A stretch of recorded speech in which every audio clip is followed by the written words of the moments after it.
मैं कह रहा हूँ एक आफत आने वाली है पूरी दुनिया में, महामारी आने वाली है 2026 में, 28 में आने वाली है, परमाणु बम गिरने वाले हैं ऊपर से। हालेलुया। मैं कह रहा हूँ 1/3 हिस्सा खत्म हो जाएगा, लोग लड़ेंगे, फूड खत्म हो जाएगा। मैं क्या कह रहा हूँ, अकाल के दिन आएंगे, कहीं सूखा पड़ेगा और महामारियां, प्रॉब्लम आएंगी, आफत आएंगी। लोग कहेंगे ये क्या, बादशाह बादशाह, प्रधानमंत्री के पास जाओ, राष्ट्रपति के पास जाओ, उधारे लो पैसे, कुछ नहीं होगा। कहता कि बादशाह, हालेलुया, कहता है वो राजाओं का राजा ऊपर से मदद भेजेगा उस समय में भी, उस समय में मदद भेजेगा। लेकिन किसके लिए?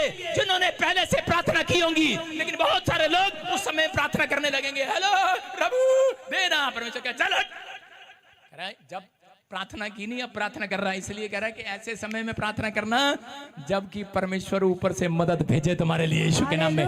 जब आपने पहले नहीं बोया तो बाद में कैसे बोगे? परमेश्वर जानता है ऐसे लोगों के, इसलिए वो तड़पेंगे और हा करेंगे। इसलिए बाइबल बोलती है वो 3.5 साल तक तड़पेंगे इस धरती पर। प्रकाशित वाक्य में लिखा कि वो खाना खाएंगे, पेट नहीं भरेगा। कहता है कि वो पानी में कूद जाएंगे, लेकिन वो मरने की कोशिश करेंगे, लेकिन डूबेंगे नहीं, तिनके की तरह बाहर आ जाएंगे। चक्कू मारेंगे पेट में, लेकिन मौत उनसे दूर होगी, मरेंगे नहीं। वो हड्डी तोड़वाएंगे, ऊपर से गिरेंगे, डॉक्टर कहेंगे जहर का इंजेक्शन लगा दे, मरेंगे नहीं, क्योंकि परमेश्वर ने उनको इस धरती पर 3.5 साल के लिए तड़पने के लिए छोड़ दिया होगा। जिन लोगों ने परमेश्वर का निरादर किया, जिन लोगों ने भरोसा नहीं रखा, जिन लोगों ने शाऊल की तरह परमेश्वर को जानने के बाद करा तुझ जाना।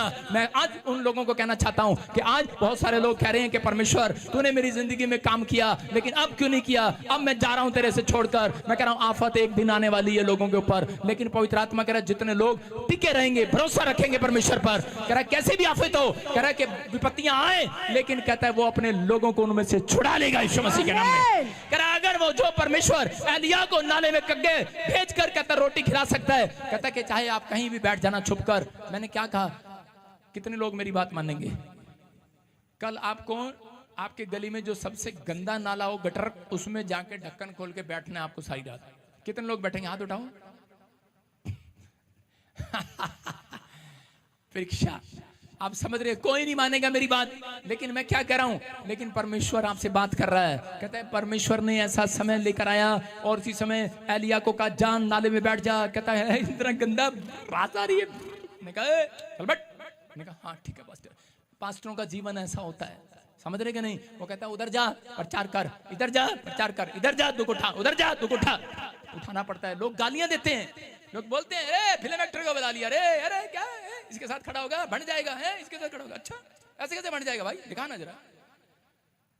अगर ये आत्मिक नहीं है तो मैं तो हूं, अगर ये आत्मिक है मैं नहीं हूं, लेकिन मेरा परमेश्वर जो ऊपर से देख रहा है वो हमें संभाल रहा है यीशु मसीह के नाम में। हालेलुया। आप समझ रहे हैं कि नहीं? आप भरोसा रखना है। मैं कह रहा हूं कि पवित्र आत्मा आपकी जिंदगी में काम कर रहा है, आपको विश्वास करना है। कहीं भी किसी के साथ जोड़ देते हैं ऐसे गंदे लोग, कहीं भी किसी का जोड़ देते हैं। मैं कह रहा हूं अगर आप किसी के साथ किसी का संबंध जोड़ रहे हो, न्याय तो करेगा परमेश्वर इसी धरती पर। हालेलुया। कहता समय आने वाला, बेटे मुंगेरी लाल का सीन सपनों, दूर से देखते रहो क्या हो रहा, थोड़े दिन में पता लगेगा। मैं उन लोगों से कहना चाहता हूं कि विश्वास करो। कह रहा है कि अगर शाऊल की तरह, कहता है कि अगर आपने जीवन बिताना है तो वो थोड़े दिन का है, लेकिन अगर आज आप, कहता है शमूएल की तरह भरोसा रख रहे हैं, पवित्र आत्मा कह रहा है कि उन लोगों का आदर सम्मान किया जाएगा यीशु मसीह के नाम में। हर आशीष आपकी होगी चर्च। मैं कह रहा हूं बादशाह, कह रहा बादशाहों का बादशाह ऊपर है, ऊपर से मदद भेजेगा। अपने पड़ोसी को कहूं वो सब बातों में तेरी मदद करेगा। लेकिन शाऊल को सिर्फ इन 2 कपड़ों में, सोने चांदी में नहीं महसूस हुआ कि परमेश्वर मेरी मदद करेगा नहीं करेगा। जिसने तुझे झुग्गी झोपड़ी से उठाकर राजा बना दिया, क्या विश्वास टूट जाता है कई बार। लेकिन आज मैं कह रहा हूं कि आज कैसी भी क्यों ना हो, कैसी भी प्रॉब्लम क्यों ना हो, परमेश्वर का आत्मा कह रहा भरोसा रखना। मैं कह रहा हूं कि चाहे कुछ भी हो, भरोसा रखना, परमेश्वर सब बातों में तेरी मदद करेगा यीशु मसीह के नाम में। यूहन्ना 14:26 में लिखा, वायदा है कह रहा है कि वो हेल्प भेजेगा आपके लिए, छोटा है बड़ा है कैसा भी है, कह रहा है कि वो हेल्प भेजेगा आज रात आपके लिए यीशु के नाम में। बोलता है परंतु सहायक पवित्र आत्मा जिसे पिता मेरे नाम से भेजेगा, वह तुम्हें सब बातें सिखाएगा। हालेलुया। और जो कुछ मैंने तुमसे कहा है वह सब तुम्हें स्मरण कराएगा। ये बातें स्मरण कराएगा पवित्र आत्मा कि क्या वचन कह रहा है और क्या नहीं कह रहा है। वो मैं इसलिए कह रहा हूं कि पवित्र आत्मा सहायक है। अपने पड़ोसी को कहूं कि वो सब बातों में तो मेरी तेरी मदद करेगा। बोले हालेलुया। लेकिन जब हम व्यवस्था विवरण उसका 22:2 पढ़ते हैं तो वहां पर लिखा, इसके मैं बारे में बता रहा हूं आपको, व्यवस्था विवरण 22:2 में कि एक लड़का था, उसको भूख लगी और वो गया। इस वचन के हिसाब से बता रहा हूं, एक लड़का है, मान लो एक लड़का है, उसको भूख लगी और जाकर उसने चिड़िया के घोंसले में से क्या उठा लिया, चिड़िया के घोंसले में से अंडा उठाया और अंडा खा गया। लेकिन अगले दिन फिर कहता है कि उसने क्या किया, भूख लगी, अगले दिन अंडा नहीं मिला और उसने जाकर चिड़िया को उठा लिया, मतलब माँ को ही खा गया, अंडे देने वाली मुर्गी को खा गया। बोला हालेलुया। आप समझ में आया? कहता है कि बहुत सारे लोग दुख में क्यों हैं, तकलीफ में क्यों हैं, आज भी उनकी जिंदगी में काल क्यों है? क्योंकि वो शाऊल की तरह कई बार आज्ञाकारी नहीं है, वो लोग दशमांश खा जाते हैं। पढ़ दे क्या लिखा, जल्दी से पढ़। परंतु यदि तेरा वह भाई निकट ना रहता हो। क्या पढ़ रही है? व्यवस्था विवरण 22। हाँ, मैं एक जगह पर लिखा बाइबल के अंदर, मैं बताऊंगा आपको। हाँ, 22 के 7 में लिखा, बच्चों को अपने लिए ले तो ले परंतु माँ को अवश्य छोड़ दे। 22 के 7 में लिखा, देखो स्क्रीन पर, कह रहा माँ को अवश्य छोड़ दे इसलिए कि तेरा भला हो और तेरी आयु के दिन बहुत हो। बोला हालेलुया। हालेलुया। कह रहा बच्चों को तो ले, कहता अंडों को तो ले, लेकिन कहता माँ को छोड़ दे। लेकिन मैंने आपको दशवांश से ये सिखाया है, आपको ऐसे करके छोटा सा उदाहरण देकर, कि लोगों ने चिड़िया के घोंसले में से अंडे खा लिए, लेकिन जब अंडा नहीं मिला तो माँ को ही खा लिया। आज जब परमेश्वर आपको लाखों रुपया देता है, करोड़ों रुपया देता है, वो दे सकता है आपको आज भविष्यवाणी उन लोगों के लिए जो इस वचन को सुन रहे हैं और मान रहे हैं। मैं कह रहा हूं 2 अरब भी देगा आपको यीशु मसीह के नाम में। मैं कह रहा हूं 50 करोड़ भी देगा, 4 करोड़ भी देगा, 10 लाख 50 लाख भी देगा आपको। लेकिन अगर आप उसका दशमांश अंडा समझ के खा रहे हैं और लेकिन कल आप उसकी माँ को ही खा गए, मैं क्या कह रहा हूं, तो कहां से आएगा? कह रहा है इसका मतलब, कहता है जब आप परमेश्वर की भेजी हुई आशीष का पहला हिस्सा खा जाते हैं। गांव के अंदर जब दूध चढ़ाया जाता था, सुन रहे हैं कि नहीं, जब पहली भैंस को दूध होता है या गाय को दूध होता था तो पहला दूध लोग नहीं पीते थे, उनको पता है वो फट जाया करता था, इसलिए वो जाकर फटाफट मंदिर में चढ़ाया करते थे। आज बहुत सारे लोगों को नहीं पता, कहता कि उठते ही कहता कि अगर आपको आशीष चाहिए तो सबसे पहले अपनी आंखें परमेश्वर को चढ़ाओ, सबसे पहले अपने हाथ ताली बजाकर परमेश्वर को चढ़ाओ, सबसे पहले कहता है उठते ही कहता है अपने कदम, कहता है पवित्र आत्मा को दिखाओ कि परमेश्वर मैं तो तेरे लिए खड़ा हूं, तेरे लिए गा रहा हूं, अपनी आंखें वचन पर गड़ाओ। परमेश्वर का आत्मा कहता है अगर आज आप करते हैं, कहता हर चीज का दशमांश लूंगा, आंखों का भी दशमांश लूंगा, हाथों का भी दशमांश लूंगा।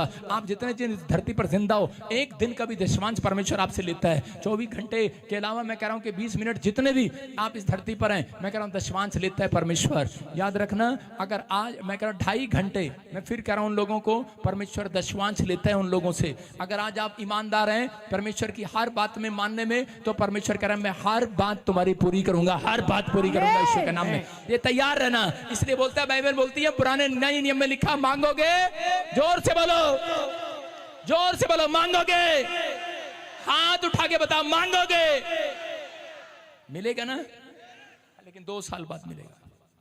मांगोगे 1 साल बाद मिलेगा, मांगोगे। लेकिन एक जगह यिर्मयाह को बोला, जब वो आज्ञाकारी हुआ, यिर्मयाह को कहा तेरे मांगने से पहले दे दिया करूंगा। हालेलुया। कैसा विश्वासी बनना है आपको? आपको कैसा विश्वासी बनना है? यिर्मयाह जैसा बनना है कि नहीं? तो कह रहा है कि तेरे मांगने से पहले परमेश्वर देगा, हर बात में तेरी मदद करेगा, हर चीज में तेरी मदद करेगा। आमीन बोलने वाले हर बात में।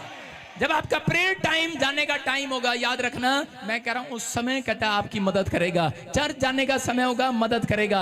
आप कहीं पर भी खड़े होंगे वो आपकी मदद करेगा। आज रात से आप बैंक जाएंगे वो मदद करेगा, फार्म भरने जाओगे मदद करेगा, आप किसी की प्रेयर करने जाओगे मदद करेगा, हर जगह मदद करेगा, हर जगह हर जगह हर जगह। जहां जाओगे आज से शांति का जीवन पाओगे यीशु मसीह के नाम में। कह रहा मैं हर बात में तेरी मदद करूंगा।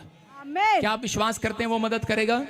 अपने हाथों को उठाओ और फैसला ले लो। आज कहूं परमेश्वर कि मैं आज तेरे से मुलाकात करने जाता हूं। परमेश्वर मैं तेरे से मुलाकात करना चाहता हूं। पवित्र आत्मा उन लोगों से मुलाकात करेगा, कहता जो भरोसा रखेंगे।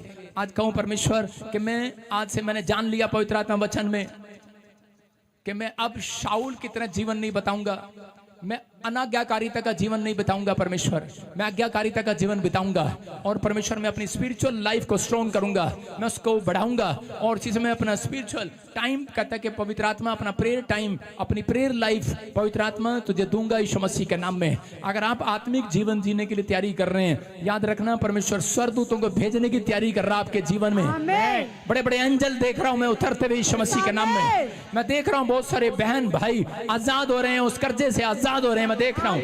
जो उसने आपको बहुत पीड़ा दी हुई है, आजाद हो रहे हो यीशु मसीह के नाम में। प्रभु अपने हाथों को उठाओ कि प्रभु मैंने जान लिया आप उसकी मदद करते हैं जो आपके साथ प्रेयर करता है, जो आपसे प्रेयर करता है, मांगता है, आपके पास आता है घुटनों पर। परमेश्वर जो आज्ञाकारी होते हैं, परमेश्वर उनकी तो मदद करता है। मैं विश्वास करता हूँ आज परमेश्वर जो ऑनलाइन सुन रहे हैं, जो छत्तीसगढ़ से, उड़ीसा से, महाराष्ट्र से, बॉम्बे से, बिहार से, इस समय पवित्र आत्मा ऑस्ट्रेलिया, अमेरिका, न्यूजीलैंड से, कहीं से भी परमेश्वर पवित्र आत्मा इन्होंने जान लिया मदद नीचे का बादशाह नहीं ऊपर का बादशाह करेगा, इनका बाप नहीं करेगा, ऊपर का बाप करेगा। मैं विश्वास करता हूं परमेश्वर आज इनके टैलेंट को देख, और जिसके अंदर टैलेंट दिखे 52 दिन में बेस्ट हेल्प भेज आज स्वर्ग से, बेस्ट हेल्प भेज परमेश्वर, बेस्ट सेवकाई देने परमेश्वर, बेस्ट बच्चा दे परमेश्वर, बेस्ट पत्नी देने यीशु के नाम में, बेस्ट जगह रिश्ता होने पाए, बेस्ट प्लॉट इनके हाथ लगने पाए, बेस्ट घर आने पाए, बेस्ट कंट्री इनके हाथ लगने पाए, बेस्ट पीआर आने पाए, बेस्ट हीलिंग मिलने पाए, बेस्ट बैंक अकाउंट में खाता खुलने पाए, बेस्ट बेस्ट मिरेकल मनी होने पाए, बेस्ट कार इन्हें मिलने पाए परमेश्वर, और सच में बेस्ट ही पादरी इन्हें मिलने पाए यीशु के नाम में। पवित्र आत्मा में विश्वास करता हूं कि सच में मेरे प्रभु तू हमारे लिए आया इस धरती पर। अपने पड़ोसी को कहूं परमेश्वर हमारे लिए धरती पर भेजा यीशु को। मैं विश्वास करता हूं। आप सभी को जय मसीह की दोस्तों, मेरा नाम है रोहित कुमार। आप देख रहे हैं मसीह इंस्पायर चैनल में आप सभी का स्वागत करता हूं। दोस्तों आपने वीडियो के पहले देखा होगा एक अभी बहुत बड़ी न्यूज़ निकल के आ रही है। दोस्तों इस न्यूज़ में आज सभी मसीह भाई बहनों को जो सताव हो रहा था, आज उन्हें इस बात को पता चलेगा, क्योंकि मेरे प्यो छत्तीसगढ़ की ये वीडियो है, और जो कि आप देखा होगा कि वो किसके बारे में बात चल रही है। वो जो न्यूज़ एंकर है, वो न्यूज़ एंकर किसके बारे में बता रही है। दोस्तों न्यूज़ एंकर वो बाबा बागेश्वर के बारे में बता रही है। बाबा बागेश्वर देखा होगा दोस्तों, क्योंकि वो अपनी सुर्खियों में बहुत रहते हैं, और सुर्खियों में रहने की उनकी वजह भी है। वो हमेशा हमारे मसीह समाज को और हमारे मसीही लोगों को टारगेट करते हैं, और उन लोगों पर वो हमेशा इस बात में रहते हैं कि वो बाबा कहता है बार बार कि ये लोग पैसे दे करके धर्मांतरण करवाते हैं। और दोस्तों ये बाबा छत्तीसगढ़ गया था, उसी छत्तीसगढ़ में जब कुछ बाबा ने अभद्र बातों का टिप्पणी की थी, तभी बाबा पर एफआईआर दर्ज करने के, वहाँ के आदिवासी लोगों ने एफआईआर दर्ज करने के लिए एसपी से मांग की। अगर वहाँ पर एसपी सुनवाई नहीं करता तो उनको एक चेतावनी भी दर्ज की गई है कि अगर तुम उस बाबा बागेश्वर पर कार्रवाई नहीं करते हो तो हम आंदोलन करेंगे। दोस्तों इस बात को हमें सुन करके ये ज़रूर लगा है कि बागेश्वर बाबा जो है ना, वो हमेशा इस बात को एक मसाले की तरीके रखता है। वो हमेशा आज मसीह समाज को हमेशा वो नीचा दिखाने की कोशिश किया है। हमेशा वो बहुत सारे ये केस, क्योंकि ये बाबा नहीं है, ये एक ऐसे बाबा हैं जो लोगों को जोड़ने का काम नहीं करते, लोगों को जोड़ने का काम नहीं करते। ये लोग धर्म की बातें करते हैं, जैसे कि हिंदू धर्म को वो जोड़ने की कोशिश करता है, हिंदू धर्म को जोड़ने की कोशिश करता है, लेकिन दूसरे धर्म को ये क्या करता है, तोड़ने का काम करता है, दूसरे धर्म को बर्बाद करने का काम करता है। लेकिन दोस्तों ऐसा नहीं करना चाहिए। हिंदू धर्म भी एक पावन धर्म है, ईसाई धर्म भी है, वो भी एक बहुत ही पवित्र धर्म है। लेकिन वो किन लोगों के लिए, जैसे जो ईसाई धर्म के जो ईसाईयत लोग हैं, उनके लिए वो धर्म बहुत ही पवित्र है, और जो हिंदू धर्म है वो हिंदू धर्म के लिए, हिंदू धर्म वालों को बहुत ही पवित्र है। क्यों पवित्र है? क्योंकि दोस्तों धर्म सभी के प्यारे होते हैं। और दोस्तों और आप इस्लाम धर्म है, इस्लाम धर्म भी बहुत ही प्यारा है इस्लामिक लोगों के लिए। और दोस्तों लेकिन हमें ये बात सोचना चाहिए कि हम किसी भी धर्म को लेकर के टारगेट करते हैं, या किसी धर्म पर एलिगेशन लगाते हैं, या किसी धर्म को बार बार ट्रोल करते हैं, तो ये हमारे लिए अच्छा नहीं है दोस्तों। यह हमारे लिए गलत साबित हो सकता है, यह हमारे लिए हानिकारक साबित होता है, और ये हमारे धर्म में बहुत ही गलत प्रभाव लाता है। लेकिन बाबा को ऐसा समझ में नहीं आता, और बाबा को अब समझ में आएगा जब बाबा के ऊपर एफआईआर दर्ज हो चुका है, और बाबा पर एफआईआर दर्ज होने की मांग भी हो चुकी है, और एसपी पर ये कमान संभालने की बात की गई है। तो जितने मेरे मसीह भाई बहन हैं, मैं आप सभी लोगों से कहना चाहता हूं दोस्तों, अगर आप लोग इस वीडियो से सहमत हो तो प्लीज़ इस वीडियो को एक व्यक्ति पर ज़रूर शेयर करना, मसीह समाज में ज़रूर शेयर करना कि मसीह समाज के लोग भी धैर्य रखने वाले हैं। वो जब अपने धैर्य को तोड़ते हैं तब लोगों का जो लोग सताव करते हैं उन लोगों का सताव टूट जाता है। तो जितने मेरे मसीह भाई बहन हैं, आप सभी को जय मसीह की दोस्तों। God bless you all of you. आमीन। नेक्स्ट वीडियो मिलता हूँ दोस्तों।